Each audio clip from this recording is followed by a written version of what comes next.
Blog Talk Radio.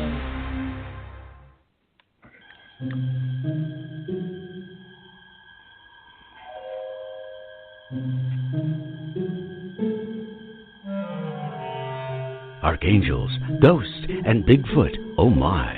It's just another night for Supernatural Girls. Real stories, real answers to life's biggest supernatural mysteries.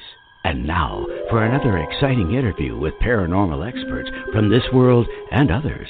Here's your host, paranormal researcher Patricia Baker, on the one, the only, Supernatural Girls.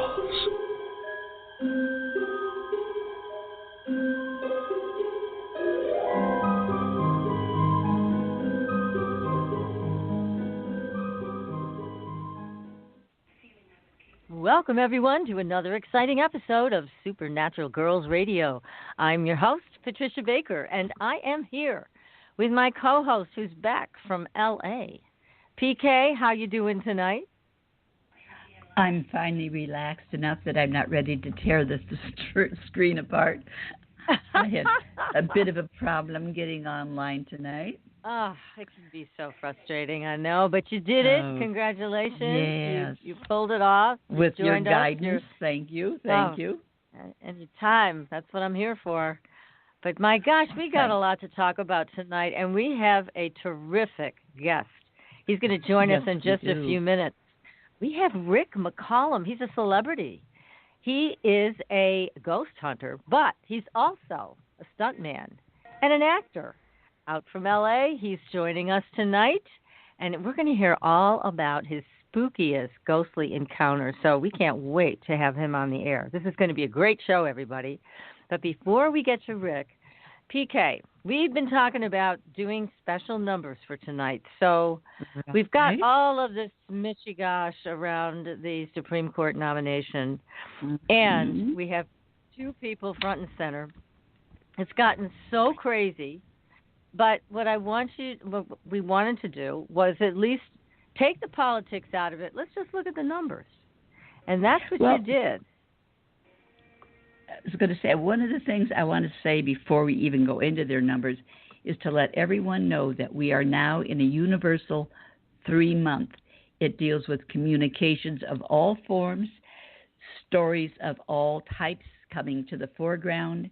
It's creativity, communications are going to be bouncing off the walls.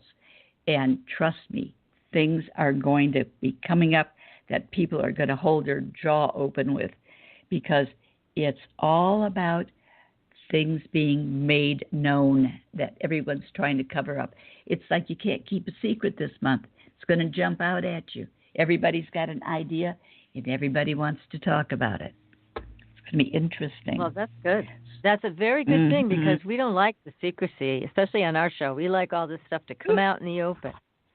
So it's about time, all going to come out in the open this month. Oh, yippee. We are going to see so many things hit the fan, which is a nicer way to put it than, I guess they won't let me say it the other way, but it's really going to be crazy. I took a look at Christine and Brett. I was thinking it sounded like they're a couple, right? Yeah, really. Jeez. They're not. Well, not hardly. A couple of not hardly. Yeah, really. So what'd you find? Well, I'll tell you. If I said she was hard-headed, that would be the understatement of the year. This woman, it's all about her. She's got an ego that won't quit. And she gives and takes as she feels. She's got a lot to say about everything. She communicates well, but not great. It goes back to her all the time. She takes shortcuts. She doesn't like change, but she'll work with it. When it comes to looking for perfection in things, she feels she's got the short end of the stick. I will say she's got a good head on her shoulders. Money's very important to her, but trying to be out and about in the midst of everything, that to her is the most important thing. Now, first, because of looking at her birth month, day, and year, we're looking at a gal that firstly has issues with both men and women, and I'm going to say the mother figure and the father figure are both issues in her chart. Okay. But she has a 7 destiny number, so she's always digging into things, but you only get half truths from her. You don't get the whole story. And when we're taking a look at supposedly the issues that took place when she was in high school, this woman is 5'9.5". Wow. Come on. Oh. She's no little girl. You know, that's little bitsy here. I have a little hard time working with that. The first part of the given name at birth, she's overly sensitive, which makes her very insensitive. It's everybody's fault but hers because she didn't do it. She's always looking for the next answer. But that's because, like I said, because she does have a good head on her shoulders. But she knows how to play the game by what she thinks she wants. She could be cutesy one minute, and she could be the tiger the next. You don't know who you're really meeting. And wow. Truth, I don't know if there's how much of there's in what she says, maybe what she thinks, or what she would have wished happened. I don't know. Knows. Crazy stuff there. But I took a look at Brett as well, and taking a look at his issues. He's a hard worker. He gives and takes equally. His ego and his self-esteem and caring about others are very detailed, very precise, everything by the book. He's a good communicator, not afraid of work, works well with change, but would prefer to do it his way. Again, we've got another person that has issues when it comes to the family aspect of things. Good head on his shoulders, able to do well and control to the financial side of things.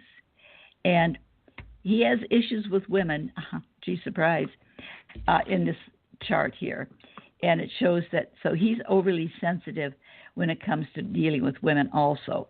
So he's a prime target, shall we say, many times because of what's going on. Now, he's in a 7 personal year going into his 8 year. So the 7-year secrets would have been made known up until October 1st. Now he's back in charge. And secrets being made known doesn't necessarily mean that they're truthful secrets. It may be information that comes out through the cracks, if that makes sense. Wow. And with thank that, you. You have so more? it's going to be interesting to see what's going to happen. Yeah, it will be. And thank you for that insight, because it's been a mess, quite honestly, for, you know, we don't want to get into the politics side of it because this is a show about the paranormal, but you do offer a lot of insight with the numbers, and it's always helpful because the numbers don't lie. The numbers are just going to lay it out there and say, this is who you're dealing with. And it's very helpful, you know, to hear this information from you. So thank you for taking a look at that. And then the other thing that we were talking about, we got to go back again to the New Mexico Observatory incident. Yes. And the Belgian tourist who was found dead, or at least I should say unresponsive, and then he died. Yeah. And what's very suspicious about that is it's been weeks. He died on September 12th, and they are refusing to release his name and the cause of death, which is extremely strange. Now, keep in mind, there was a French couple that died on that trail. I'm not sure of the date, but their names were immediately released, and their cause of death. There was nothing held back. But with the Belgian tourists, for some reason, there is no information. Now, one of my associates called the newspaper today, spoke to reporters, said, in New Mexico, said, do you guys have any more information about this? No, we've been told nothing. And as you know, the sheriff in the town where Sunspot Observatory is furious because they were not brought into all of this stuff when the FBI descended upon their town. So the other thing that came to me from a law enforcement associate is this. All of this talk about the janitor and pornography, they knew about him a long time ago. I mean, local. Yep. The local law enforcement knew about this a long time ago. And so you know for a fact that is a cover story, and there were never any charges filed. To this day, there are no charges filed. And so it's look this way in the wrong direction kind of a smoke screen. So we are continuing, you know, to follow through and find out as much as we can. But so far, very little is coming forward about it. And now we had your friend of mine, George Lugo, on last week. Mm-hmm. He was sitting in for you. And George is a very famous psychic medium. He's known throughout the world. He's worked with Scotland Yard.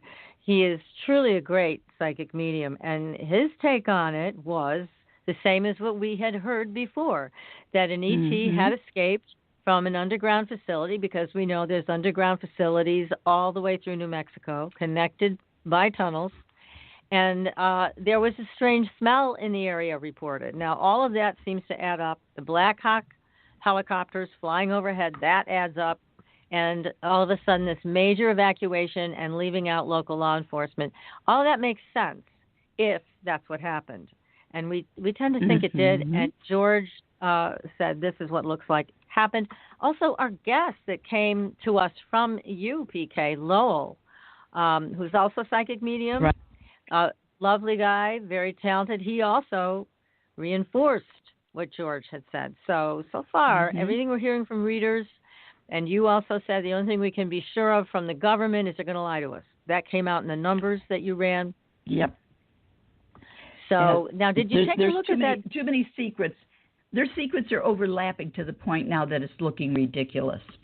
It is ridiculous. It's laughable. I mean, they can't expect us to believe this is garbage.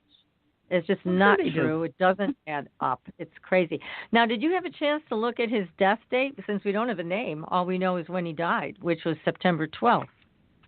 Well, September 12th, it was a recurrence of last year's issues, and that was a 3. So taking a look at that, and it would have been a 5 day. So there was some type of an accident that took place, and that's exactly what we're getting from everything else. All I can pick up from it is there's more to it that hasn't been laid out, but it's definitely a major change of some type of an accident. Wow. So, that's lots of crazy I can secrets get from that without a name to work with. Or without a name. I know. Yeah. And it is not for lack of trying, that's for sure. We have been on this story. We'll continue to follow it, and we will continue to report back to our audience with anything that we find out. So be sure to follow us on Facebook, Twitter. Sign up for our newsletter, The Fringe Files, on Supernatural Girls with a Z website. And we have a new advertiser. We have Marco's Pizza in Indiana, Westfield, Indiana, brand new, just opened up with the best pizza in the area. Make sure you go. Get some great pizza there. Tell them you were sent by Supernatural Girls. We love it when you support our advertisers. It helps us out a lot. So, again, that is Marco's Pizza for the best pizza in Westfield, Indiana. It's located at 16072 Spring Mill Station Drive. Pay them a visit. Get some pizza. And listen to our show with your pizza. That's right. Sit back and relax and eat your pizza while you're listening to the show. That's right. Now, we have, as I mentioned, a terrific guest tonight. We have a Hollywood stuntman, actor, and a Hollywood ghost hunter, all wrapped into one. Now, Rick McCallum is with us tonight, and he began his stunt career in 1982, performing a fight scene with the famous Chuck Norris on the film Lone Wolf McQuade. He has more than 70 credits to his name. And, I mean, we could just talk about him all night, but maybe we should bring him on the air because he also is one of the founders of the Hollywood Ghost Hunters, and he's here with us tonight. So, Rick, welcome to the show. Well, thank you. What an exciting life you have led. My gosh. So you rub shoulders with all these celebrities, and you also train people and how to do stunts. But your career really reached back in time. You started when you were 3 years old when you ran your tricycle down the stairs, right? You thought that was a cool thing to do? Yeah. Well, when I was a little kid, my mom and dad took me to see a John Wayne movie. And they had a thing where a horse and carriage went off a cliff. And when we got home, for some reason, my little 3-year-old self thought that would be just a dandy thing to try. And I took my little pedal car, and I just drove as fast as I could. My dad was in hot pursuit, and I went straight down the stairs, landed at the bottom, got 2 black eyes. And my dad said, I knew from right right then what that kid was going to do for a living. And you didn't stop there. You drove your motorcycle into the middle of a barbecue your parents were having, and you were standing on it, not sitting on it. Of course. Yeah, that's true. It seemed like the party was getting a little dull. We lived up in Oregon, and there was like real rural area, mountains around and everything else, and there was no fences. So I got on my Honda 50 because I was like 12 or 13 years old, and I stood up on the seat and rode right through the middle of the party. And oh dear Lord. I did not get any black eyes for that, but I did get a warm butt after the party was over. They didn't appreciate that, huh? Oh no. Actually, I think my dad kind of did, but he still kind of felt, you need a little bit of a spanking for this one. Yeah, the thing to do. I had to go along with him on that one. And yeah, I think I got this one coming. Oh gosh. Well, you've performed you've acted in many films. You've been in Naked Gun, 33 and a Half, Hatchet 2. You've played monsters. You played a monster in Deepstar 6. Oh my gosh. And you also played a monster in Darkwolf. You've been in so many major movies. Well, I've been in a lot of horror movies more than anything. I mean, I've been in J. Edgar, Clint Eastwood's movie. I've done Naked Gun. I've done a few that are fairly well known, but most of the genre that I'm in, my best friend is Kane Hodder, who plays Jason in the Friday the 13th movies, and he plays Victor Crowley in all the Hatchet movies. And we've been friends for 37 years, so we've done quite a few horror movies together. So that's kind of the genre that I'm in most of the time. But I also stunt coordinate, so I have to. I'm on different kinds of movies. Like a lot of times I'm teaching the actors how to do the fights and making sure everything looks good and is safe. That's terrific. What fun! You must love it. Sounds like an exciting career. Well, it can be. Sometimes you can get some actors or actresses that are a little snarky, but most of them, 99% of them are really nice. So it's you just go along with it, Good to hear. Well, now the most interesting part of your life, obviously to us, is the fact that you're a ghost hunter. How did you get into that? It kind of came to me, to tell you the truth.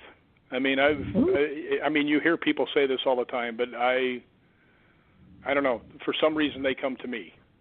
And the first thing that I ever had, which was amazing, was my grandfather had died suddenly up in Chicago, and he wanted to be buried in Paducah, Kentucky. So my mom and I got on the train with him, and we got down to Paducah, and they took the casket to be buried the next day. And because this had happened very suddenly, we didn't have any idea where to stay or anything, so we tried to find a place real close to the cemetery. Mm-hmm. And we went there and we went inside. Now I'm 13 years old. We go up to the front, and the guy goes, "Well, I've got one room left, but I have to tell you right now, it's haunted." Well, I'm 13. Wow. I mean, this is like winning the gold ticket to Disneyland for me. I'm like, haunted, yes, right? So we go into this room, and it's about 20 feet across, and it's got wooden floors. It looks like maybe it had been a volleyball court at one time. That's what it looked like. And my mom's bed was on one side of the room, and mine was on the other. And we went to sleep, and in the middle of the night, I heard her yell, and I looked up, and her bed was like, not going super fast, but like someone had it and was pushing it, pretty quickly towards the center of the room. And I looked over there, and I realized my bed was moving towards the center of the room, and we actually collided in the middle. So, well, my mother was very smart, and I've always been real curious, so we tried to debunk it before we even knew what debunking was. And I took a glass, and I put it on its side, on each side of the thing, to see if it would roll down the hill, to see if the things were curved towards the center, and they weren't. Oh, yes. Good idea. We took the beds and tried to push them, and, I mean, we both shoved them as hard as we could, and they went about 2 feet. And this covered probably 10 to 12 feet each direction. So, I mean, that got my interest right there. That was my very first ghostly or paranormal thing that we couldn't explain. I mean, we tried to say maybe a truck went by, and because they're on rollers, and the floor was warped, and the floor wasn't, and it, we couldn't shove them that far, so they weren't just going to roll that far on their own. So it was pretty interesting. That's fascinating. Gosh. So it took off from there. So you were always a ghost hunter from the time you were 13? Yeah, pretty much. Yeah, I mean, I started noticing things that other people weren't. And I learned at a young age to keep that to myself. Until I got a little bit older and could actually explain what was going on. But pretty much my whole life, I've seen and felt things. So I guess I can't play music, I can't dance. So I guess that was the one gift I got. I see. Evidently, it was a good one. Look at the end result. Yeah. Well, I'm happy with it. Terrific. Yeah. Now, you also have a magazine, Hollywood Ghost Hunters Magazine, and people can find that at hghmag.com. So be sure to look that up, everybody. But tell us, Rick, now, I know you've encountered a wide variety of events and ghosts and specters. What's the scariest one that you encountered? Let's start with that. Well, I've had several, and they were all on different levels, and they were all different things. I'll tell you one that scared me, and it scared me even more later on when I heard the EVPs. I went to the Pioneer Saloon outside Las Vegas, and I was a guest. They were having a ghost hunt that night. And the girl, Jill Patavis, was telling us everything that happened, that the one girl in the other part of the saloon she was a bartender. She'd been strangled while everybody was on the other side. They just went in and found her laying on the floor. It's a place where Clark Gable sat drinking while they were getting Carol Lombard's body off the mountain behind it where they'd had a plane crash. And there was another place where this guy who was, I guess he was an ex-boxer and kind of a, mean guy. This one guy caught him cheating at cards, and the guy jumped up to beat him up, and the other guy shot him dead on the spot. So the girl has me sit in the chair where the guy got shot to death. So we're sitting there. God. We've all got equipment out. I've got a K2 meter, EMF detector in front of me. And because the tables are round, the girl that's sitting next to me, she has no table in front of her because that's where the curve is. So she put her K2 meter next to mine. So we're sitting there, and the girl's telling us what happened, and all of a sudden all 10 lights go off. So I'm watching around. I'm looking at all the other stuff. Nothing's going off. And then I hear my name, Rick, to my ear. And I looked around, I was like, did anybody else hear that? And they went, yeah, we heard it. I was like, okay. So we're sitting there, and all of a sudden the things start going off again, all 10, right? And I instantly get horrendously sick. I feel like I'm on fire. I'm ready to throw up on the table. That's how instantly sick I was. I am deathly ill instantly. And the girl looks over, and she says to me, she goes, wow, the spirits must really like you. And I think she could tell something was wrong. I just looked over and I said, I'm not so sure they do. And she goes, what's the matter? And I said, well, feel my forehead. And I figured she's going to say, wow, you're like, temperature of 158 or something. She goes, you're like a block of ice. And the girl next to me reaches over and touches my arm. She goes, you are ice cold. So instantly I'm thinking to myself, there's at least one, probably two things trying to attach to me. To get this sick, this fast, this cold. So that's what the first thing I'm thinking. So I'm trying to, stick it out, right? And then I hear again, Rick, right? And I look around and I said, did you guys hear that? They said, yeah. So anyway, I sat there for a minute or two longer, and I went, guys, I got to go outside. I am really, really sick. So I go outside, and I'm out there for like 10 to 15 minutes, and Jill comes out and asks me, she says, are you okay? And I said, yeah, I'm feeling better. Let's go back in.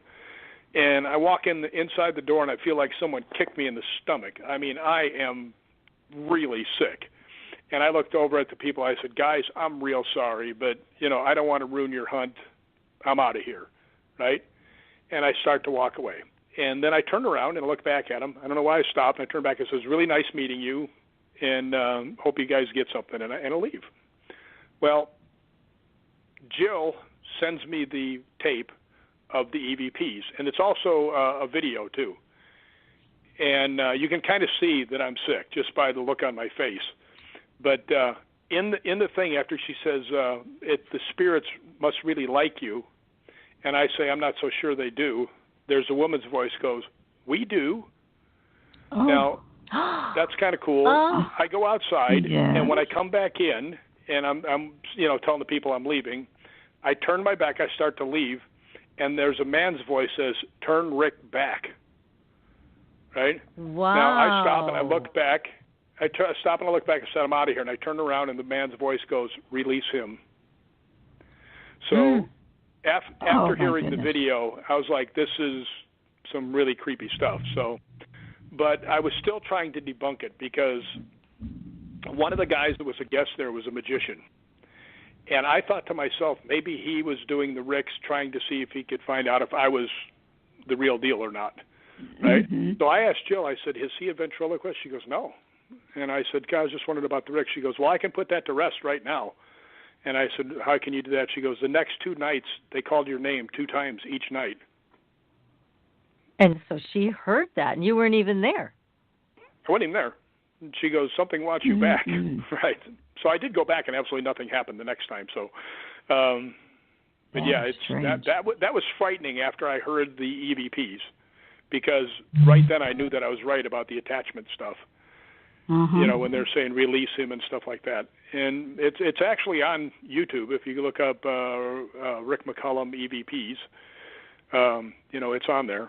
And I am not the one, let me give you a disclaimer, I'm not the one who went through the thing and listened and deciphered what it was saying. So somebody else thinks it says something else, that's, you know, that's a possibility. But that's what they put down, and, you know, I kind of heard it too when I was listening. So, but yeah, I've been through so many things you can't believe. And when people say, "I don't believe in ghosts," it's like, hang out with me for a while. I'll change your mind. Yeah, they will change their minds. Gosh, well, it's so interesting because you got so sick so fast. It was just like in a flash.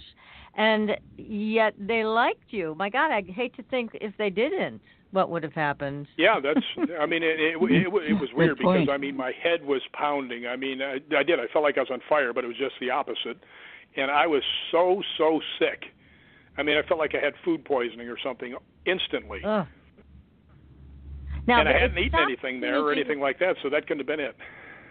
It couldn't have been. And so did it stop as soon as you walked out? No. No, it hung on for several hours. I finally got to Las Vegas, which is about 30-some miles away, and I saw a CVS, jumped out of my car, ran inside, bought a bottle of Tums and ate pretty much about half the bottle right there.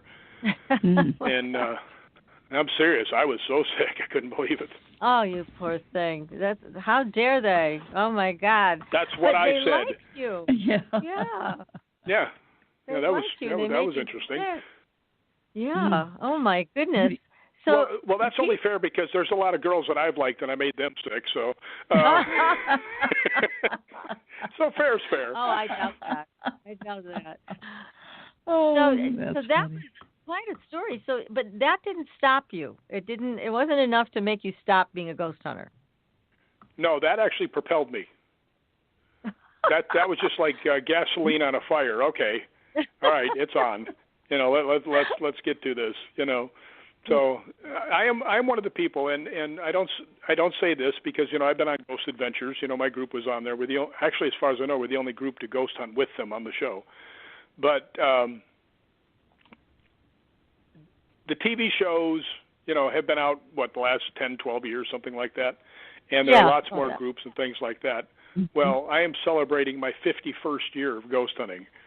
Oh, my. So I mean, I have been around a long time, and I've been to most of the famous places in the United States. And I go for a month every year to Scotland to ghost hunt all through Scotland. Oh, fascinating. Now, I've seen your pictures on Facebook, and they're quite spectacular when you go there. I always wait to see them. So we're going to get into much more of this. We're going to take a very short commercial break, and then we're going to come back, and we're going to hear more about your adventures, Rick. So everybody stay tuned. We will be right back. Are you ready for a new experience of freedom and powerful connection? Would you like a positive, effortless change in your life? Then come to CosmicFusion.com, where we offer the most advanced energy clearing and expansion techniques in the world, with a quantum vortex energy to activate your divine blueprint and life's purpose. When your soul leads the way with cosmic fusion and quantum vortex energy, you can break clear of past difficulties and blocks with the power of the source. With Cosmic Fusion, the source energy does the work for you. It's easy and effortless. Listen to our free meditation right from our Cosmic Fusion website, the Cosmic Code Meditation. Sign up for one of our interactive webinars today. Come to Cosmic Fusion, www.kosmicfusion.com, to experience an effortless awakening and transformation. Are you ready for an upgrade? Are you ready for a new experience of living in the fifth dimensional magic and powerful connection? Then visit CosmicFusion.com today. CosmicFusion.com.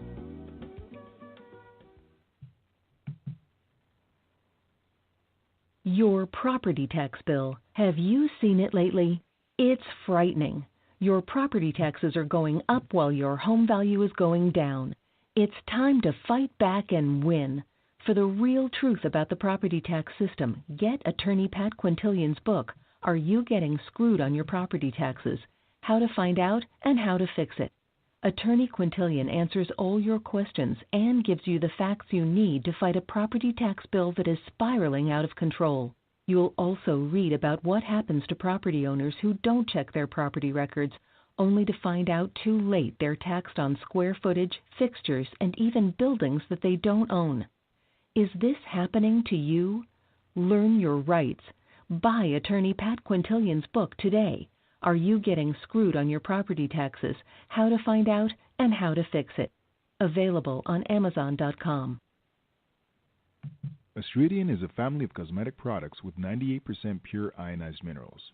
We combine our science with a blend of essential oils to nourish and take care of your skin's health. How does it work? All Astridian products contain the proprietary redox technology, having the capability of simulating an ionic zinc-copper superoxide dismutase effect. This free radical scavenger currently in your body has been diminished by toxins and the daily stresses of life. It is a perfectly balanced mineral complex that all $200 an hour dermatologists, their professors, and ancient history have proven. Redox technology is a process of reducing the skin's oxidation by transferring electrons from a radical state to a stress-free normal condition. Oxidative stress is a form of cellular aging, and as science has proven, a precursor to disease. The free radical theory of aging states that organisms age because cells accumulate free radical damage over time. Damaged cells are not beautiful, but healthy cells are. The Astridian family is presented in 4 different uses that cover unique benefits to your body. They are the Essential Anti-Aging Series, the Multivitamin Series, Sports Series, and Professional Series. Regain your youth with the power of Astridian. Visit www.astridian.com and inquire. Use the code SUPERNATURAL and receive a 10% discount on your first purchase. Astridian, the beauty of being healthy.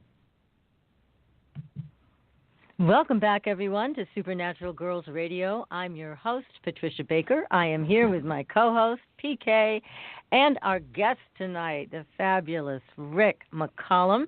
He is a ghost hunter, a stuntman, and an actor. So, Rick, where do we go from here? That was quite a story you just shared with us, but you said that's just one of many. Oh, my goodness. So, tell us the next there one. are. Well, the next one, I was there, but it didn't happen to me. But it was one of the most bizarre things that I've ever been a part of in my entire life. And to be honest with you, if I didn't know the people that were involved, and I would vouch for their veracity, it would be hard for me to wrap my head around this. Because once I start telling you, you're just going to go, what? But I went with a group from Edinburgh, Scotland. Edinburgh, as they say over there. And we went to a place, Yorkshire, England, actually we stopped in Liverpool and went to another place where I happened to see a full-body apparition in the theater, which was actually really cool. But we went over to this place called Bolton Abbey, which is a beautiful, beautiful, grounds right next to the river. And, it's got the abbey itself, there's no roof because they took it off because it was crumbling. And the floor itself is grass. Because the grass has grown over it.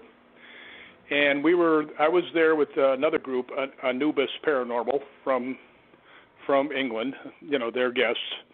And we were going around, and there were two other guys there, Peter and Chunk, his name was, and they were bouncers from a bar in Liverpool.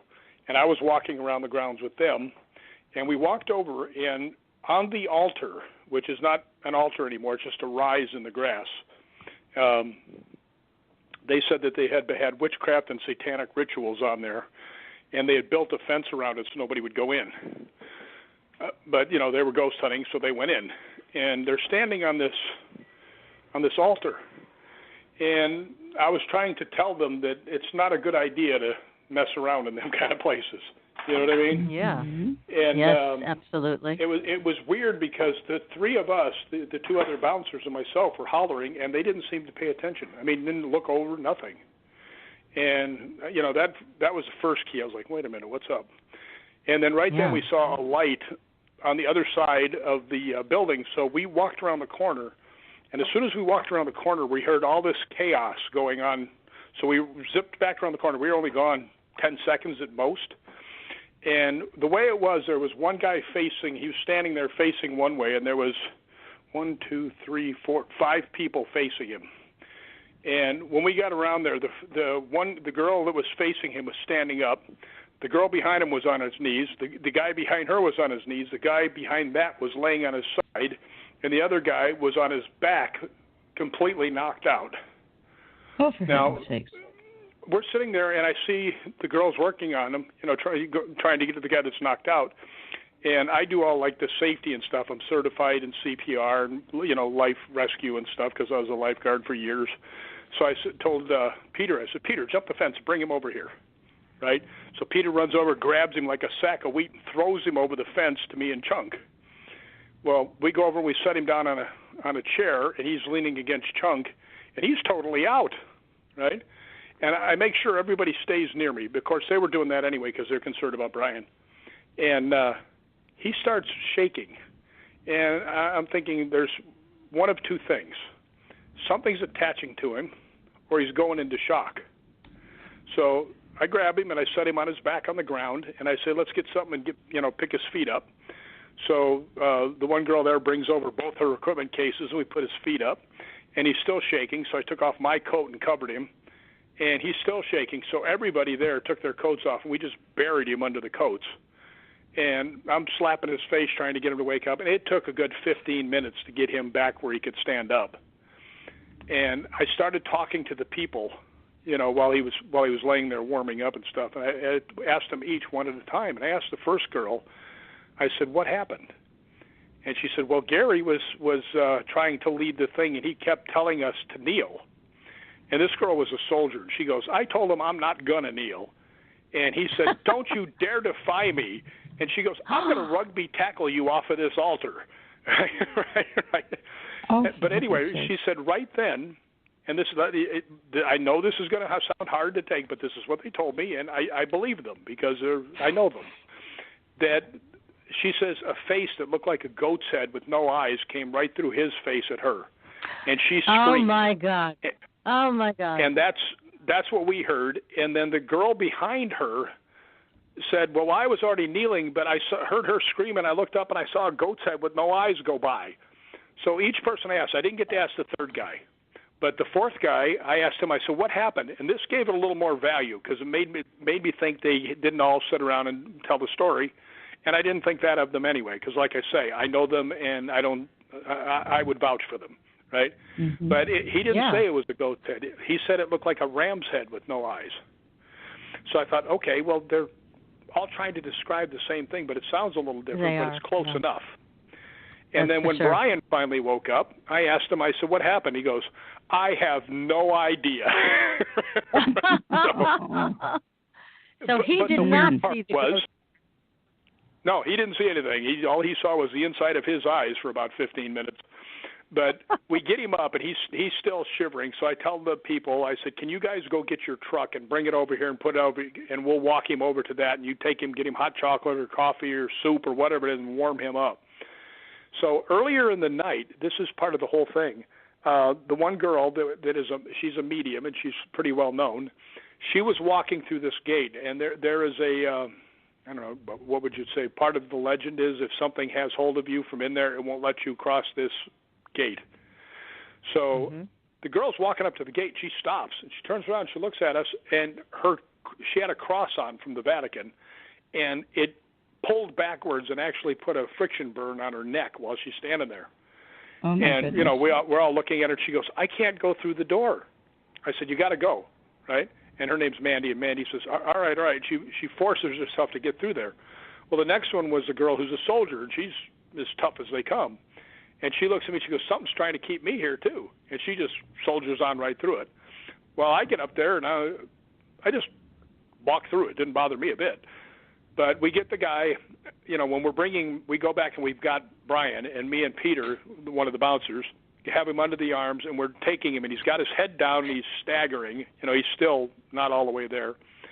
And I'm thinking to myself, I want to see what happens when we get near the fence, right? Because this other stuff that had happened and the legend of it, and something definitely happened to him. Mm-hmm. So when we got there, he's got his head down. He doesn't know where he is. And we get about 10 feet from the fence, and he puts his feet down, he yanks his head up, and he starts trying as hard as he can to go backwards, right? So I looked over at Peter. I said, Peter, pick him up. So me and Peter picked him up and ran him through the gate and just threw him in the back of the car, right? I said, get him over there and get him hot stuff, so they drove off with him so he couldn't try to get back in. But what was causing this, though, Rick? What do you think was behind all this? I mean, certainly we know a lot of wild stuff goes on with witchcraft and with satanic ritual, but what exactly was happening there? Well, you know, I can't tell you. I mean, it would be all conjecture, but my theory on what happened, just the fact that it's a goat's head with no eyes is a classic symbol of demons. I mean, there's no doubt that's a classic thing. And, you know, the fact that they all saw the same thing on a place that people had been doing satanic worship and witchcraft, you know, that's one reason I don't go and ghost hunt on places like that, because somebody else could have opened a door, and you never know who's going to walk through, you know. Good. So and grab very good point. Yes. Yeah, so that's the only thing I can figure is that, you know, because you're not going to get 6 people to tell you the same story and not, you know. Right. You know, even if they were making it up, you would catch it. And like I said, I trust these people. They weren't making anything up. Did anybody take any audio or video of this experience or the area? Did anybody do that? No. Well, I was taking video and stuff, but I didn't get anything. There were other people taking video, and they didn't get anything. But we had other things happen. You guys have never met me, but I'm a big guy. I'm like 6'4", 240 pounds. And, wow. You know, my idea of having an extensive wardrobe is everything I own is black. You know? That's easy to coordinate. The girl that was the soldier, she comes walking out of the cathedral area, and I'm off onto the side, and I've got the K2 meter, and I'm trying to get something going. And she looks at me, and she's startled. She goes, how long have you been here? I don't know, 15 minutes or so. And she goes, I just walked through over there. And she points back at the cathedral. She goes, I was following right behind you. I said, you saw me? She goes, well, I saw a big black shape right in front of me. I thought it was you. Uh-oh. And I was like, it wasn't me. And then the psychic, Mandy, said that she was down there, and she saw a big black shape come up from by the river and walk towards the cathedral and then disappear. So Bolton Abbey is a very strange place. But that wasn't it for the end of the craziness that night. This has nothing to do with paranormal, but it's who knows? It's just a whole lot of weirdness. When we're driving home, about 3 a.m, I guess, and the guy's driving, and there's nobody on the highway. All of a sudden, the girl in the back seat screams. I'm sitting in the front, and I'm so tall I can't see anything because it's a small car, and I can see in front of me, right? But he all of a sudden throws a hard 90-degree turn in the middle of the highway. We're going like 70 miles an hour, right?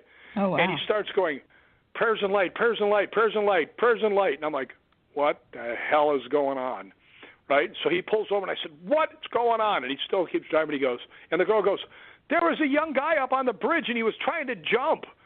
And I said, what? And they said, yeah, he was actually standing on the outside of the bridge, and when he saw us, our car coming, he leaned out. He had his hands back on the bars behind him, and he leaned out and squatted, and he was going to jump in front of our car, which if he had landed on our car would have killed all of us in there because, I mean, he was up probably 30 to 40 feet, and we were going 70 miles an hour. But he didn't go because Gary had seen him and swerved because he was, pretty sure that he was trying to use the car to finish himself off. But, I mean, high weirdness all night. It's like. Goodness gracious. Yeah, and unpleasant stuff. I mean, stuff where people are getting knocked unconscious and seeing devil symbolism. That's pretty spooky stuff. But it didn't deter you. Did it? No. That fires me up even more. Of course. Did you guys ever see the movie Tombstone? Yes. There's a line in there that perfectly fits what happened that night. And there's a thing there after Wyatt Earp walks into the thing and everybody's shooting at him. They can't hit him, and he's killing everybody right and left. And they're all sitting there, and the one guy goes, "Have you ever seen anything like that?" And he goes, "Hell, I ain't even ever heard anything like that." And that's exactly, I've never heard anything like this. Yeah. I say, people send me stuff for the magazine. I'm online all the time. People are always sending me their stories and stuff. I've never heard anything like this. So that was very crazy stuff. But it makes sense. I mean, that type of energy, it has a large field, and can certainly reach out far beyond where it originated. So I wouldn't be surprised to hear that other people were affected by it and became depressed, suicidal, whatever, because that all is part and parcel of that energy, isn't it? I would guess so, yeah. But I wouldn't equate the guy jumping because he was a ways away, and I asked because I didn't know this. I said, "Man, who in the world would jump off a bridge and try and land on a car to kill themselves?" And I said, and the guy says, "Oh, it's pretty common around here." I was like, "You're kidding? Really? Good grief!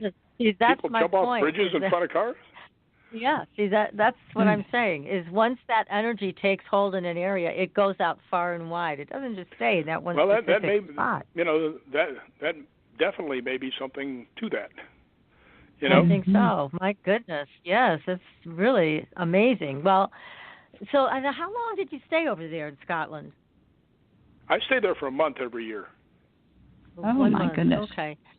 And so I actually go around Rosslyn Chapel a lot and up in that area, St. Andrews. Okay.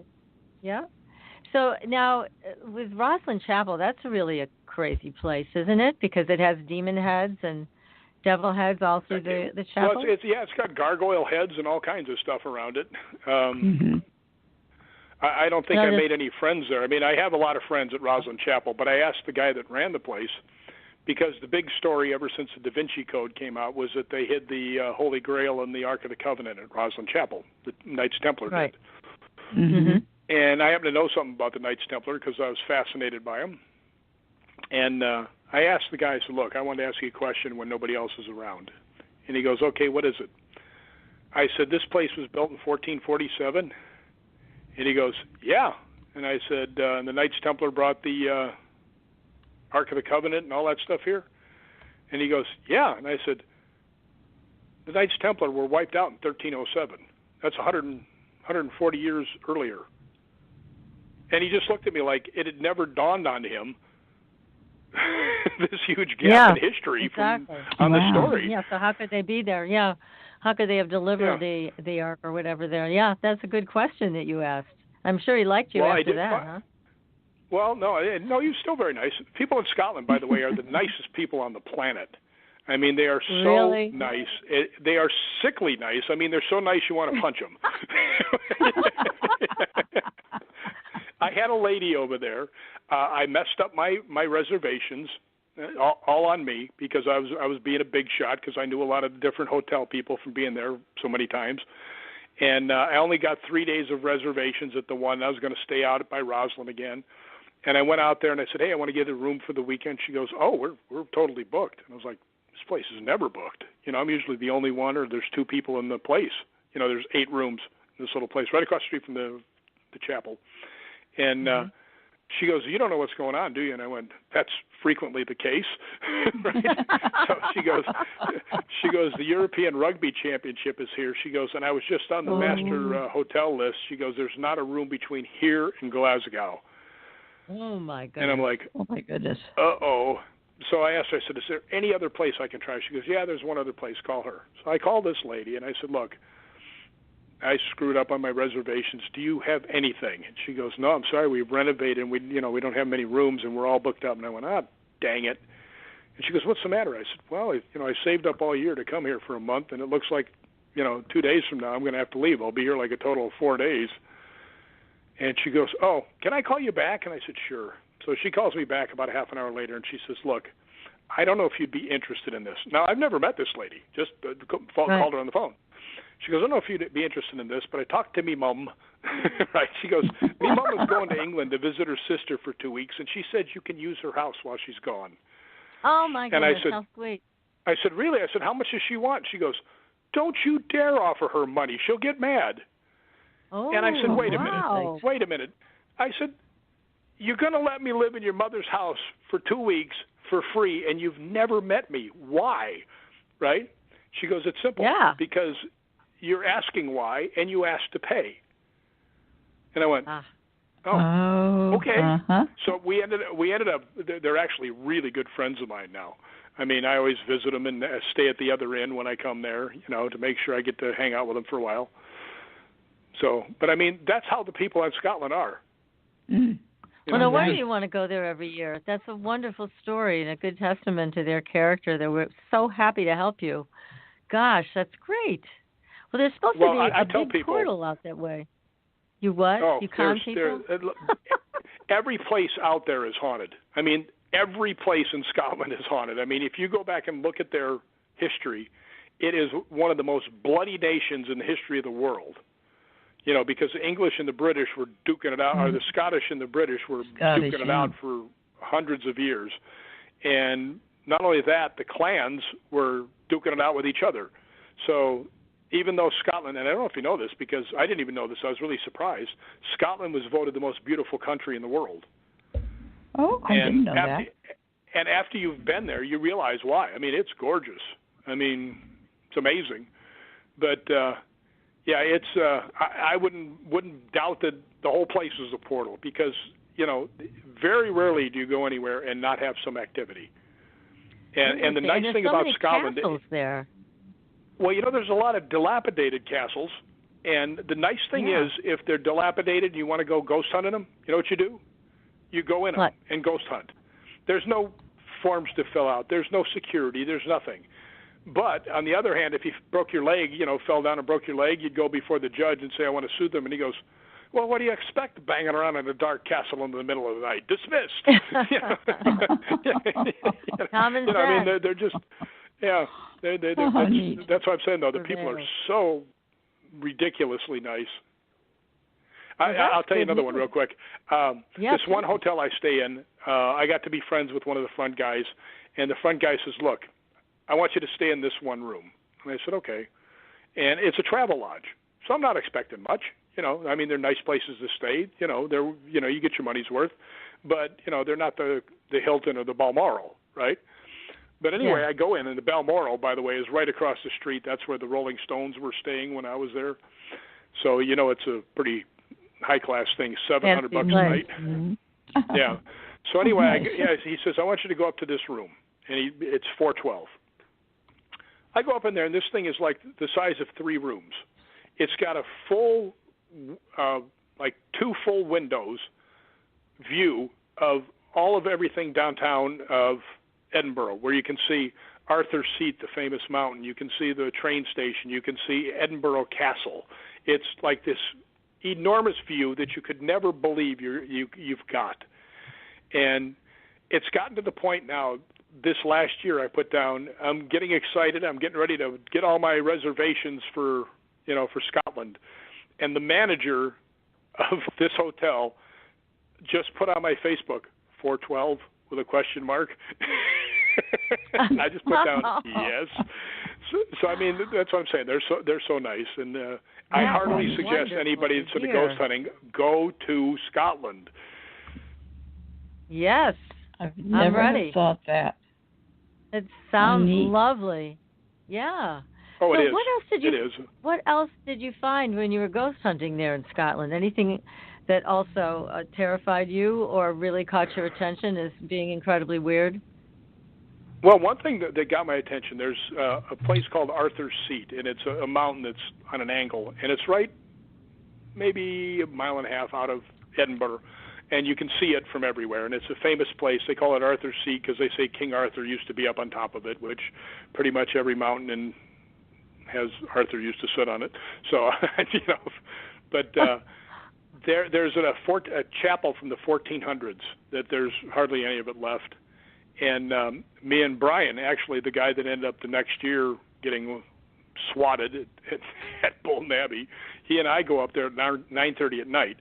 Now, 9:30 at night in the summer is like noon here. It's as bright as it can be. It's like noon. But anyway, we get up to this place, and we get the K2 meter, and this thing has the most awesome K2 thing that one of them anyway that I've ever had. We start asking, say, are you one of the priests that was here? And it goes all 5 lights. We say, are you sure you were one of the priests here? And it goes all 5 lights. Because whenever I ghost hunt, I double ask everything on the K2. I make it confirm what it's saying. And tell I pull everybody little what tricks the K2 is also, Rick, if you don't mind. Just explain what that is. The K2 meter is a thing with 5 lights on it. 1 light just means it's on. And it goes up. It's milligauss. So each light is higher milligauss. It's much like the Mel meter, but the lights will give you like instant feedback. You don't have to watch the numbers and try and figure out what they are. And it picks up electromagnetic field. Now, if you hold it up to a TV set, it'll go like solid 3 lights. If you hold it next to a box, electrical box, it'll go like solid 3 lights. One thing that I've learned that is most of the time, electricity, when you come near it, will register as solid light. When you come across other things that may be spirit energy, it blinks. Oh, okay. It doesn't just stay solid. But the higher the number of lights, the stronger it is. And when you're getting like three, that's pretty good. You get 4, that's real good. And if you start getting 5 light answers to everything you're asking, it's like very rare. But we were getting 5 lights answers to everything we were asking, saying, were you one of the priests here? Is there anybody else here with you? Everything we asked, it answered. And it was pretty interesting. I've had the K2, which a lot of people say, well, it doesn't really work, and I heartily disagree. And I just came back from Scarefest, which is a huge paranormal and horror show in Kentucky. And a lot of the paranormal groups would come up, and I would talk to them, and we were talking. I'd tell them about the K2, and they go, well, I don't know. I said, let me show you one thing. And I showed them something that happened in another place, and they were watching, and they went, we've never seen anything like that. I said, well, I actually developed these 2 techniques myself. And they said, I've never seen a K2 reading like that. And what happens is sometimes the K2 meter will just keep running. And what I tell it beforehand. I tell them what it is and how I want them to use it, which nobody else does. So, if you think you're talking to a ghost from the 1800s, why would they know what a K2 meter is and how it works? Well, exactly. Good point. Yes. Yeah, so I usually say, if you want this to work, stand real close to it. All the lights will go off. I know you're here. We can communicate, right? So I said, there's a spirit here. And it comes up and it goes, it just keeps going. I said, all right, here's what you're going to have to do. If you stay this close to it all the time, I will not be able to communicate with you. So back up so it goes down to 0 or to 1. And it instantly goes to 1. And the people looked and they went, I've never seen that in my life. I said, well, sometimes you have to communicate with them so they know what it is. So every time it started to do that, I'd say, go back to 1, and it would instantly do it. The people were really impressed by that. And the other thing that I did, I said, I was asking them, I said, are there more people here? And it goes all 5 lights. And I said, okay, so there are more people here, and it goes off again. And I said, all right, I'm going to count. Will you make the lights go off when I get to it? And I go 2, and it goes off, right? And then I go 3, 4, and the people are looking at me like, why are you still counting? It went off at 2. And I go 5, And I go, 2. And it goes off again. And they go, oh, that's cool. You know? And it's like, I developed that technique myself. So they said, we've never seen anything like that. And what was really cool is the guy goes, why don't you have your own TV show? And I said, well, Kane makes too much money playing Jason for us to have a TV show. And they said, no, why don't you have a TV show? I said, well, that would be great, but nobody ever asked me. Yeah. Well, you do. By the way, I'll give you a funny story real quick. I was at one of these conventions, and this guy comes up and he goes, you got a really good group because, Kane plays Jason, R.A. plays Leatherface. So some of the guys in our group are pretty famous. But this one guy came up to me and he says to me, he goes, you guys are a pretty cool group. He says, but some of these other guys have been on TV. And I said, yeah. And he goes, yeah, but they have their own TV show. And I said, well, we've done over 300 movies between just the 3 of us. We win. That's right, you do. Gosh. Well, and honestly, how far can you take some of this stuff on television? Because you never know what's going to happen. It's a real iffy thing. And there have been accusations leveled at some of the Ghost Hunter series and actors that they're actually making it up because you can't really count on the ghosts to cooperate every time you go into a place, right? Well, that's absolutely true. I mean, I cannot tell you how many times I've sat alone in a dark building and just sat there and absolutely nothing happened. I mean, more times than I care to count. But I will tell you, the biggest ovation I've ever gotten at any of the talks that we give, at these paranormal conventions, somebody asked, they said, well, why don't you guys have a TV show? And I said, well, I'll tell you real quickly. I said, a very big production company asked us to have a TV show, and they had the power to get us on. And the guy looks at me, and we're getting along great, and he looks at me and he goes, and he asked me the same question you did, but in a little different way. He said, so, we're going to hit some spots where it's, nothing's happening. And, it's a TV show, so what can we do? And I told the crowd, I said, so I asked him point blank, I said, are you suggesting that we fake evidence? And he goes, well, we got to keep the place, interested. And I told him, I said, I got up and I said, hey, thanks for stopping by. Yeah. And just walked out. So, that's the only thing that I have to my name that I can protect is my integrity. Right.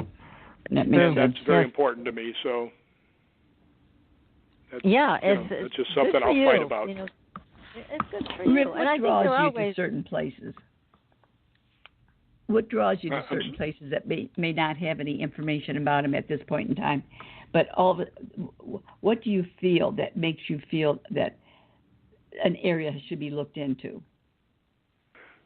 Usually it's just from word of mouth from other people of things that have happened or the history of the place.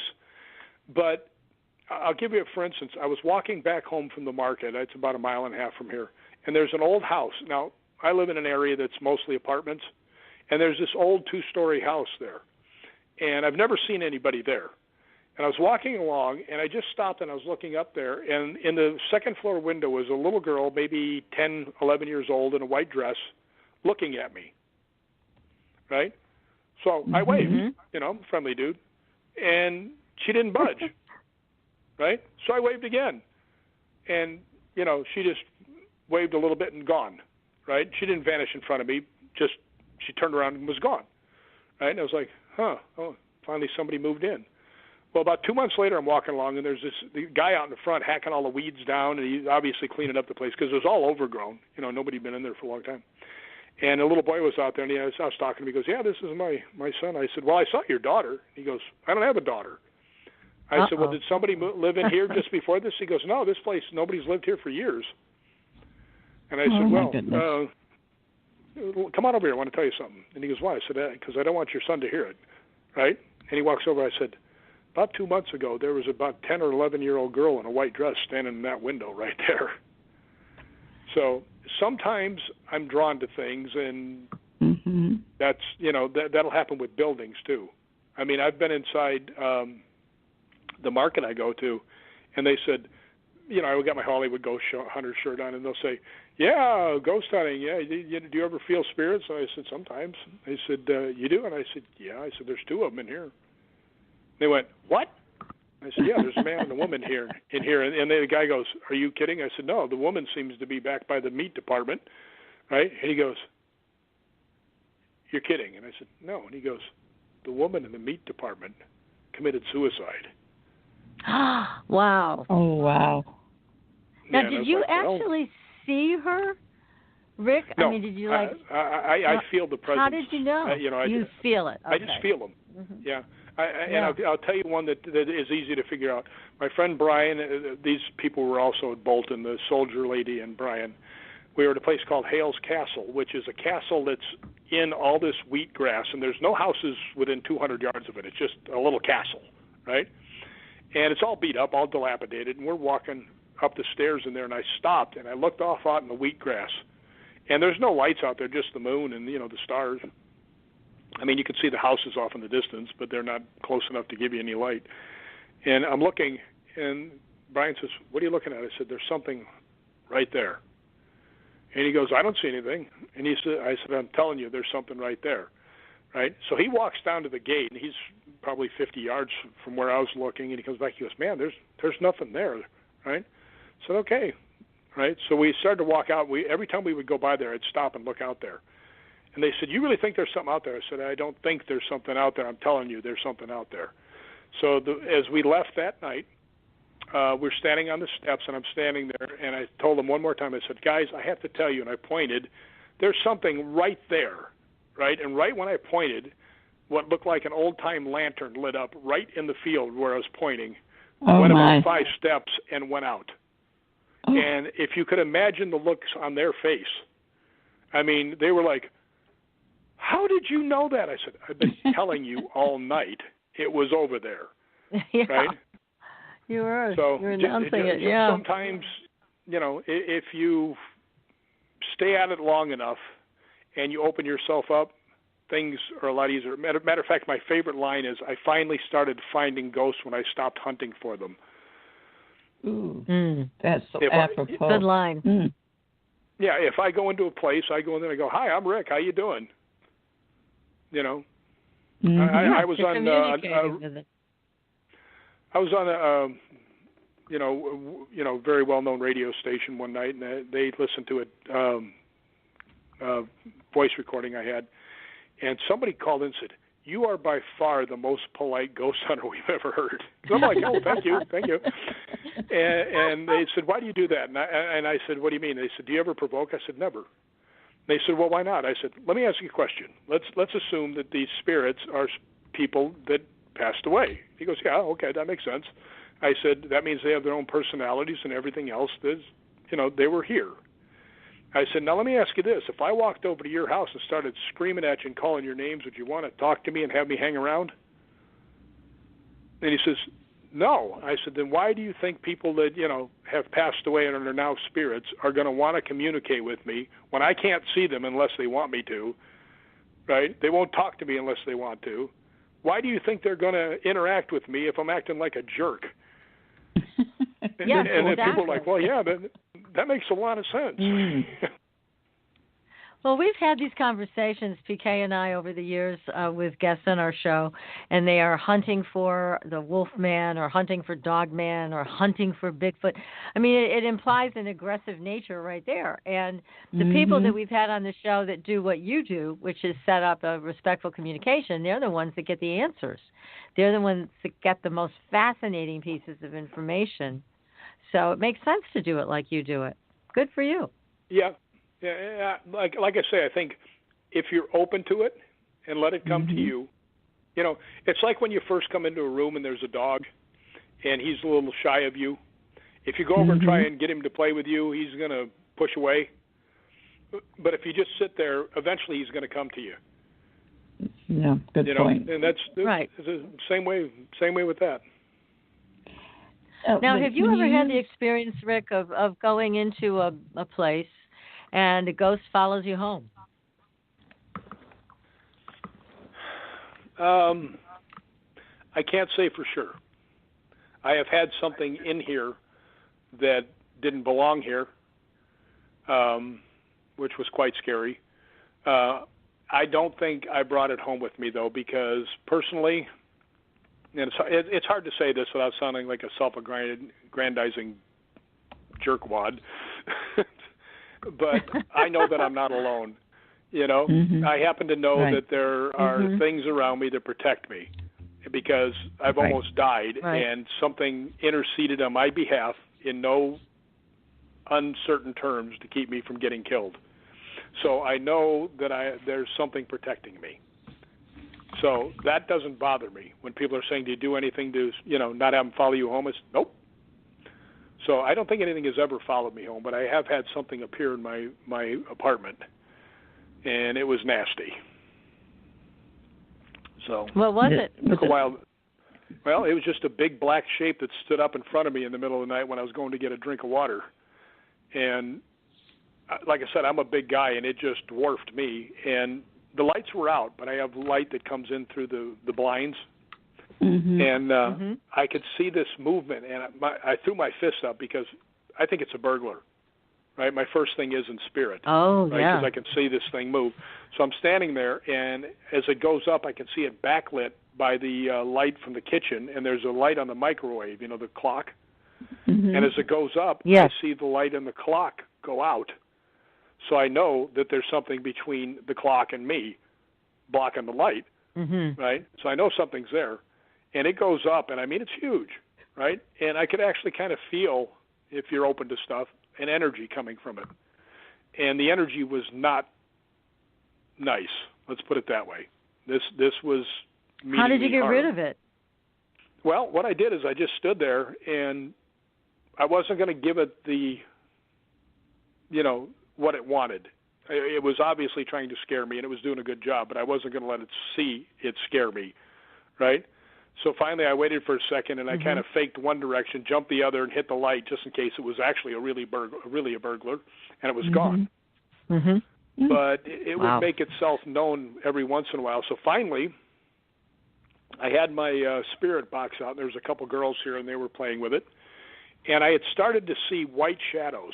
Now, other than the TV show, I've never even heard of a white shadow, right? So I thought to myself, well, if the dark shadows could be something bad, maybe the white shadows are something good, right? So I asked the spirit box was just chattering, and that they don't do that. If you get a word every 5 minutes, it's pretty cool. They were one word after another, after another, and after another.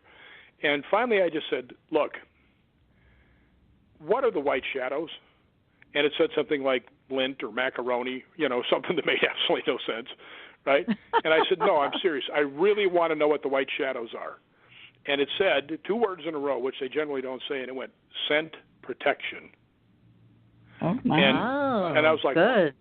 And I thought, oh, well, that's pretty cool. And one of the girls goes, well, are you good or bad? And it went, loving. And I was like, oh, how sweet. The good guys are here, right? So that night, I had a feeling that he was here. Let's just put it that way. I won't say exactly what happened, but I had a feeling that he was here. And I walked out into the living room. It's like 2 a.m, and I just went off on it. And I just said, you son of a gun, you get out of here. Don't you ever come back. And if you want to, you want to get busy, show yourself right now, and I'll take care of you myself, which is kind of a stupid thing to do. But I was really fed up, and I knew that I wasn't the only one going to be in this fight, so I was a little braver than I might have been. And nothing showed up, and it hasn't come back. I'll be darned. Good work. And that's been it. Yeah, and that's been like about 3 years ago. But I mean, my neighbors hate me. You son of a gun! Get out, you dirty! Screaming at the top of my lungs at 2 a.m.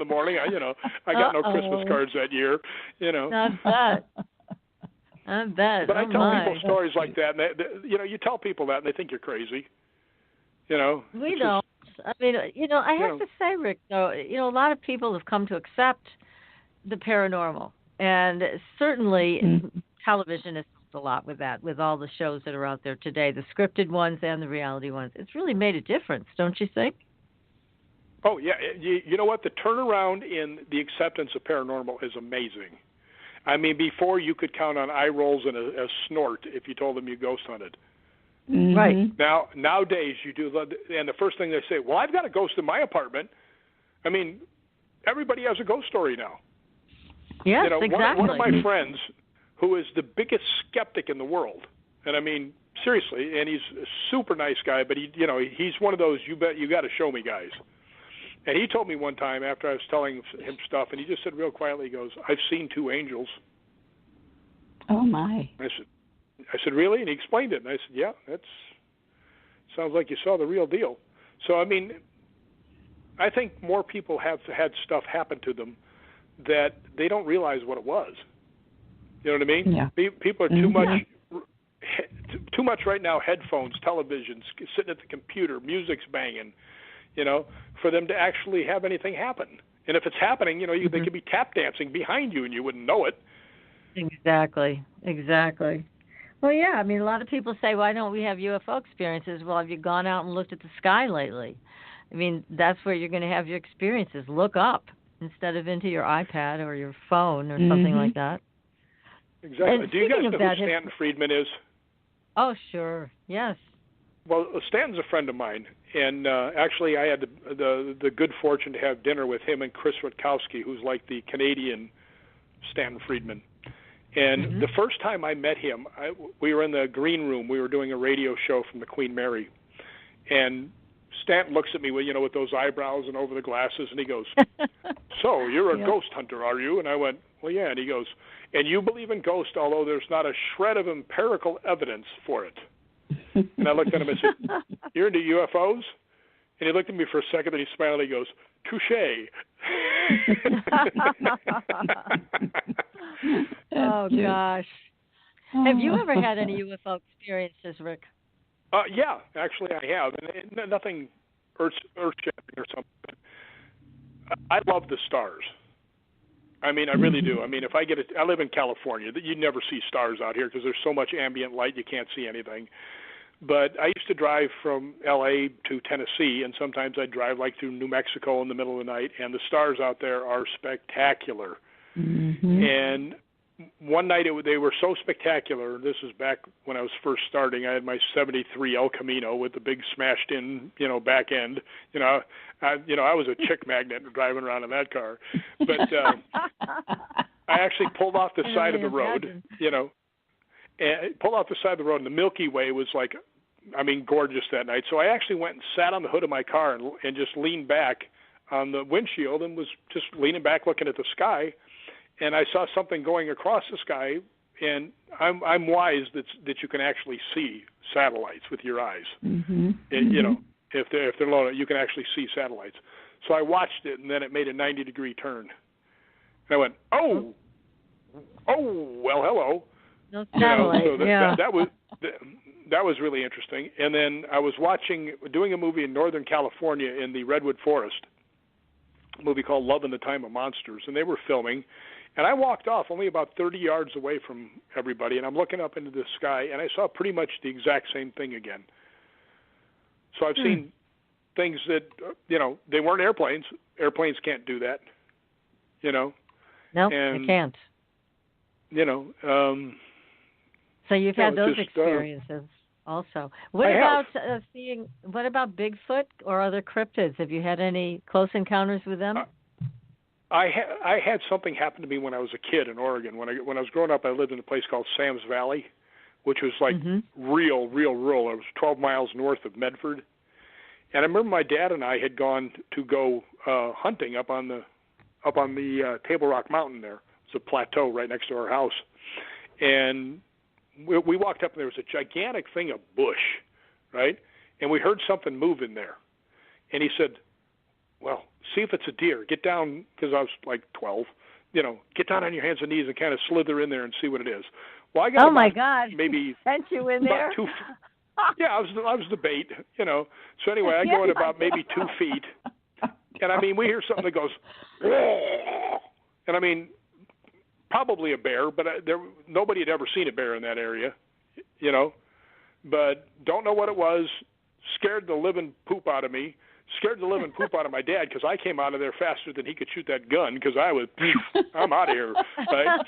And we just split. We said whatever that was that made that noise, we don't want to know what it is. So off we went. Oh God! Like I said, probably a bear. Could have been a wild boar or something, but it was. Well, it's a known area for Bigfoot up there. I mean, up in that area, Oregon, there's a lot of. Mm-hmm. Yeah, and this area between the two Table Rock Mountains is like there was like nobody lived there. It was like Little House on the Prairie place when I lived there. Yeah, so it's a perfect spot to run into Bigfoot. Actually, I have been invited by a couple people that are in New York that have a Bigfooting organization to go Bigfooting with them, and I'm going to do it. So I'm really looking forward to that because my interest isn't just in ghosts. My interest is in everything paranormal. I'm just going to say it sounds that way. Everything paranormal. Yeah. Well, this would be fun for you to go. The box that you use, Rick, is that purchased? Do you make it? Is it some? No. The little box that I use is a SB7. So a little tiny spirit box. They use it on like Ghost Adventures and stuff like that. And it just sweeps quickly through the radio stations and things like that. And you'll get words out of it every once in a while. Mm-hmm. And most of the time it means nothing. But I'll give you, for instance, of how accurate this can be. I was with, and I have this on tape, by the way, and I'll have to paraphrase because I might get a couple of the words mistaken or something like that, but you'll get the flavor of it anyway. We were doing a spirit box session at a place called the William Heath Davis House, which is the oldest house, I believe, in San Diego, and it's a museum, and it's got an 8-foot wrought iron gate, fence around it. And it was after Christmas, and we were downstairs, and there were 5 of us, 4 girls and me. Merry Christmas to me. Nice. Merry Christmas for sure. But we're sitting there, and the box goes, outside, beware, men, danger, or something, and then wasted, police. So the girl looks outside, and there's 3 guys trying to break in the gate. Oh, no. Right as it said that. She just, after it said that, she looks out the window, she goes, there's 3 guys trying to break in the gate. So she goes out there, and these guys are drunk, and they're arguing with her, and they're trying to pull the gate open and everything else. And she says, you can't come in. And I was leaving her alone. I was standing up on the steps because she's the docent. I didn't want to push my way into it, right? And then the one guy got real belligerent. He goes, yeah, well, who's going to stop us? So I walked down. I said, I'll stop you, right? And he goes, you really think so? And I said, open the gate to the girl. And the 3 of them went, what? Right? And then it dawned on me what the spirit box had said, wasted police. Yeah. I said, well, how about this? How about if I just call the police and have them come pick up your drunk asses and send you to jail? And they flipped me off and yelled names and left. But it was so weird. It was exactly. Yeah. They warned you. They told you what exactly was going on. Well, there was more to it that night. That girl went out there. She didn't just immediately call the police. She went out to confront them. Well, they were on the other side of the gate, so she knew, it was a wrought iron gate. She was safe. Yeah, that right? If she just stepped back, she'd be okay. Okay. But I didn't like the way they were treating her, so I got a little ticked off and got a little more heated a little bit. Yeah. But that night, and this also had witnesses. I love it when people see things happen, so I don't sound like I'm making stuff up because, like I said, my integrity is very important to me. There was this girl there that I liked, which is very rare, and she didn't like me back, which is not very rare. But anyway, we were upstairs, and we were walking down the steps, and she says, oh, they're doing another spirit box thing. Let's just sit on the steps. So she sits on the top one, and I've already gone a couple past her. Now, it's a real good thing that my big butt was heading towards the step because something shoved me from behind and hard. And shoved me so hard that my face almost hit my knees because I was going like this, and my head went flying, but I was able to catch my balance before I went down the stairs. Well, Brandy screams when she sees what happens, right? And the girls come running around the corner and go, what's happened? She goes, something shoved him. He almost went flying head first down the stairs, right? Oh, my. But here's the, we were there for a little while longer, and then Brandy was ready to go. So San Diego at night can be sketchy, and she was pretty, so I decided I would walk her to her car. And besides that, she had chocolate chip cookies for me. So, pretty girl, chocolate chip cookies. I'm out of here. Oh right? Boy, what a deal! Yeah, so we're walking back, and the girl, the leader of the ghost hunter, the San Diego Ghost Hunters, calls me. She goes, "You're not going to believe this." I said, "What?" She goes, "Listen to this." And she plays it for me, and she goes, "All right, who pushed Rick on the stairs?" And it goes, "Spirits." She goes, "Spirits? How many spirits pushed Rick?" 5. And she goes, "Why did 5 spirits push Rick?" She goes, "He's big." I mean, that's hilarious. And she has it on tape. I mean, it's like. Oh, that's funny. Oh, that is great. Well, you have had some of the funniest adventures, but it could have been dangerous. Thank God it wasn't. You were able to stabilize yourself after getting pushed like that. Well, I've been doing stunts for 37 years. If I had gone down the stairs, I might have got a bump or a bruise, but I would have been okay. Yeah. We would have been had like major broken bones. PK and I, we're not trained like you, so. Well, I have to tell you guys a quick story because this is something I don't think any of you have had happen to you, and I don't think any of your listeners had either. Oh, and it's a heads up to try this with somebody. I had this really nice African American lady, about 60, and I only say that for descriptive purposes for when you're thinking of what she's like. She's actually. One of those really sweet, bubbly personalities that should have her own TV show. You know what I mean? Just the salt of the earth kind of lady. But anyway, I get over there, and she calls me up. She goes, "Yeah, I think my place is haunted." So I go over there with one of my friends, and we go all through the house. There's not a blip on any of the equipment. I don't feel anything, and I almost always feel if there's something there. And don't feel a thing. So finally we go downstairs, and I said, "Donna, I got to tell you, I don't think your house is haunted." And she goes, "Oh, I don't either." And I'm like, "Why am I here?" I'm thinking I didn't say it. About? Right. And she goes, "I think that something's attached to me." And I went, okay.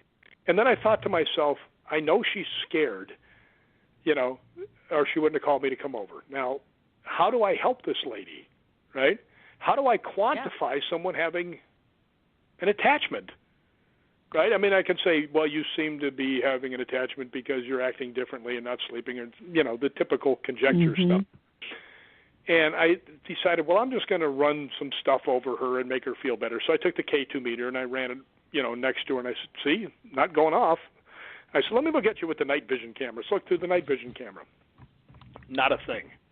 Right? So I said, "You know what? I just got this. I haven't used it yet, but let me try it." And I have the infrared, the FLIR for your phone. It's an attachment that'll make your phone infrared, like, thermal imager. Right.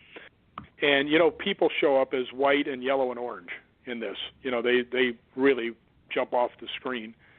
So I said, well, let me just try this. And I picked the thing up and I looked through it and I almost passed out because right in the middle of her actually a little bit to the right of her stomach, about maybe the size of a football, is a solid black shape. Oh. Now, black is ice cold.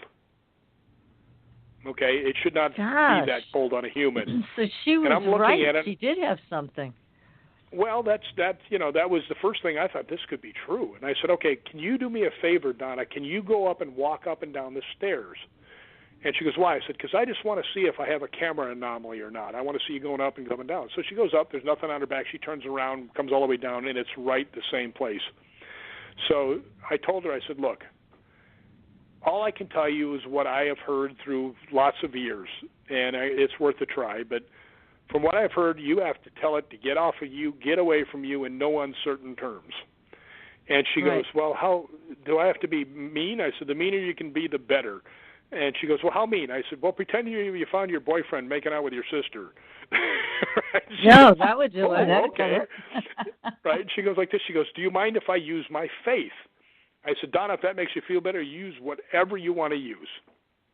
Well, I swear I wish I would have filmed this because this lady would have gone viral in a minute. She would have had her own TV show, I'm telling you. She puts her hands above her head in fists and says, "The power of God commands you to leave.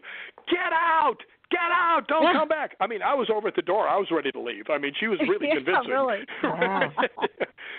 So anyway, so she stops.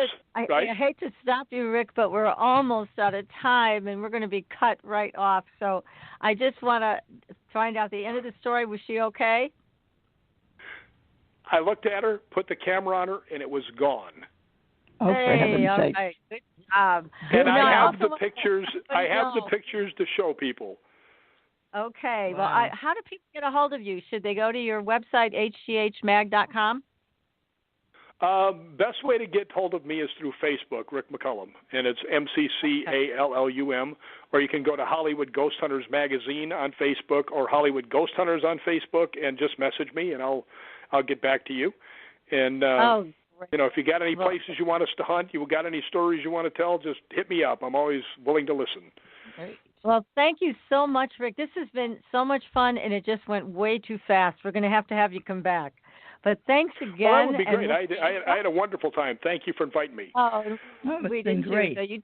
Thanks again, everybody. We'll see you next week. We've got New England Witches. We'll talk to you soon. See you on the Blue Highway.